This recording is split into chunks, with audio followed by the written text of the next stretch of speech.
Já a escala Celsius veio algumas décadas depois e é utilizada frequentemente no Brasil. Em 1742, o astrônomo sueco Anders Celsius indicou uma escala em que a água fervia a 0 grau e congelava a 100 graus. Mas o inventor Jean-Pierre Christin propôs inverter esses valores. O ponto de congelamento da água corresponderia a 0 grau e o de ebulição aos 100 graus. Em geral, as escalas termométricas são arbitrárias e dependentes do material utilizado. Até mesmo você pode criar a sua escala. Surge então a pergunta: existe alguma escala que não seja arbitrária nem dependa das características do material? A resposta é sim, e ela se chama escala Kelvin, ou absoluta. Criada em 1848 por Lord Kelvin, ela se baseia na energia cinética das partículas que formam uma substância e não depende das características do termômetro nem do material empregado. Como a escala Kelvin está relacionada ao movimento das partículas, o menor valor da sua escala é 0, já que este é o menor valor que a energia cinética pode assumir. Esse ponto, ainda inatingível, é chamado de zero absoluto e corresponde a uma temperatura de aproximadamente menos 273 graus Celsius. Chegamos perto, muito próximo do zero absoluto, mas ainda não o atingimos. Na escala Kelvin, a água congela em aproximadamente 273 Kelvin e ferve aos 373 Kelvin, ao nível do mar. Agora que você já sabe de onde veio o termômetro e conhece suas principais escalas usuais, vamos ver como está a febre de Lilico. É sim, o mesmo que encontramos nos hospitais. Então, vamos tirar a sua temperatura. Deixe isso aí. Será que todos os termômetros são iguais? Deve depender do corpo que vai ter a sua temperatura medida, não é? Com certeza. Existem vários tipos de termômetros. Eu sei que nos de difícil acesso e muito quentes, como as estrelas, por exemplo, são usados os pirômetros ópticos. E a temperatura dos corpos é medida de acordo com o brilho que chega até os pirômetros. Legal isso, hein? É, muito interessante. Mas antes de você também vir uma estrela, de tão quente, deixa eu ver esse termômetro.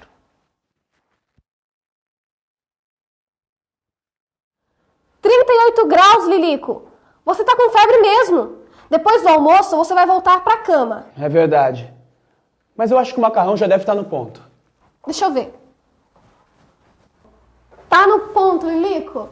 Pega esse corredor pra mim. Tá aqui. E esse doce aqui, hein? Do que será que é? Não é você quem devia saber? Eu vou abrir e a gente descobre, tá? Nossa, mas tá muito duro, não tem como abrir isso aqui. Eu vou te ensinar um truque. Tá. Pega pra mim aquela panela. Me dá esse pote. Que mágica é essa? Essa mágica chama-se dilatação térmica. Quando esquenta, os átomos do metal vibram com maior intensidade e se afastam. É por isso que o metal se dilata mais do que o vidro.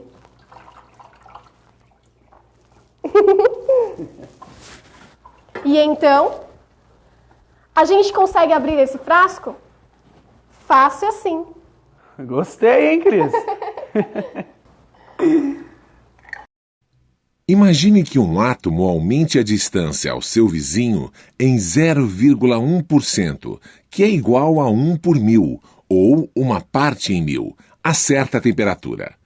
Isso significa que uma barra de 1 metro desse material aumenta 1 milímetro e um trilho de 1 quilômetro vai dilatar 1 metro nessa mesma temperatura. Eu sei que isso acontece entre os trilhos do trem. São deixados pequenos espaços para evitar deformações que possam surgir justamente com o aquecimento do material. É assim também com o concreto armado que a gente vê nas construções. Nas pontes, nos viadutos. Aquelas estruturas de ferro são usadas para dar mais resistência ao concreto. Mas você sabe por que eles usam o ferro? Porque a certa temperatura, a dilatação térmica tanto do ferro quanto do concreto é a mesma. Por isso, eles não se separam durante o aquecimento. É, Cris, estamos bem em termodinâmica, hein? É verdade, Lilico. Você se lembra que os gases e os líquidos também sofrem dilatação volumétrica? Claro que eu me lembro. Eles aumentam o seu volume quando aumentam a temperatura. É por isso que o leite transborda quando ferve. Tá esperto, hein, Lilico? Deve ser a febre esquentando seus neurônios. Ah, engraçadinho. O refrigerante estourou. Como você deixou acontecer isso, Lilico? Mas a culpa não é minha. É da dilatação anômala da água. E quem é o culpado pela dilatação anômala da água? As pontes de hidrogênio, que é como as moléculas de água se unem. Muito espertinho você. A resposta de Lilico pode parecer apenas uma desculpa, mas tem sentido. Normalmente, o volume dos corpos aumenta quando aquecidos, e não quando resfriados. Observe que o volume de certa quantidade de água a 4 graus Celsius é menor do que a 0 graus Celsius. Ela se contrai com a diminuição da temperatura, mas a partir de 4 graus Celsius começa a se expandir, voltando a se contrair após sua solidificação. Isso significa que a água é mais densa. Por isso que o gelo flutua na água a 4 graus Celsius. Isso também explica por que, nas regiões muito frias, lagos e rios congelam na superfície, deixando a água mais quente no fundo e garantindo a manutenção da vida.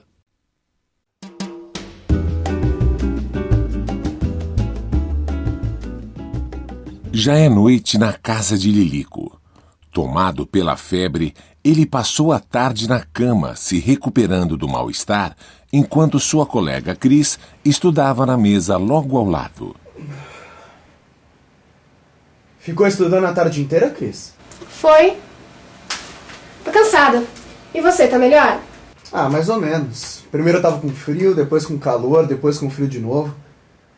Foi difícil, mas eu vou lá pra cozinha. Esticar o corpo um pouco. Quer comer alguma coisa? Quero sim. Tô com fome de novo. Ah, então vamos lá. Essa maçaneta tá gelada. Você também com esse frio todo? Deve ser a febre voltando. Vamos na cozinha. Daqui a pouco você toma outro remédio. A água do café já ferveu. Daqui a pouco meus pais voltam do trabalho. Lilico, me tira uma dúvida. Você sabe como essa garrafa consegue manter água quente por mais tempo? E você, sabe responder a essa pergunta? O que mantém o café quente por mais tempo, isto é, que mantém a temperatura diminuindo lentamente, é porque existe um isolante térmico entre o meio interno onde está o café e o meio externo, o ambiente. Sempre que dois corpos estiverem a diferentes temperaturas, haverá a tendência do mais quente ceder calor para o mais frio. Essa energia térmica em trânsito chama-se calor. Quando as temperaturas se igualam ao que se chama de equilíbrio térmico, cessa a passagem de calor, portanto, deixa de haver energia térmica em trânsito. É o que acontece também quando uma pedra de gelo se dissolve no refrigerante. Chegará um momento em que a temperatura intermediária é atingida, as trocas de calor cessam e a temperatura mantém-se constante para todos os corpos envolvidos. E a febre é outro exemplo disso. É graças à absorção de calor que o movimento molecular acontece. Quanto maior a sua absorção, mais acentuada será a agitação das moléculas de um corpo. E para combater algum vírus ou bactéria, o corpo aumenta a temperatura interna, liberando mais calor e aumentando a velocidade das reações químicas para a defesa do organismo. A consequência disso é a febre, que demonstra ser uma resposta de nosso sistema imunológico a alguma ação mais nociva. Mas por que normalmente sentimos frio quando estamos com febre? Frio é a sensação causada pela perda de calor. Com febre e a uma temperatura ambiente menor do que a nossa, é natural que o calor transite para fora do nosso corpo. É por causa dessa fuga que sentimos frio. Nesse caso, a maior parte do calor excessivo produzido pelo corpo em estado febril é conduzida através do suor, pequenas gotículas de água que saem de nossos poros. A água tem grande capacidade térmica, é capaz de transportar grandes quantidades de calor, o que aumenta a eficácia do processo.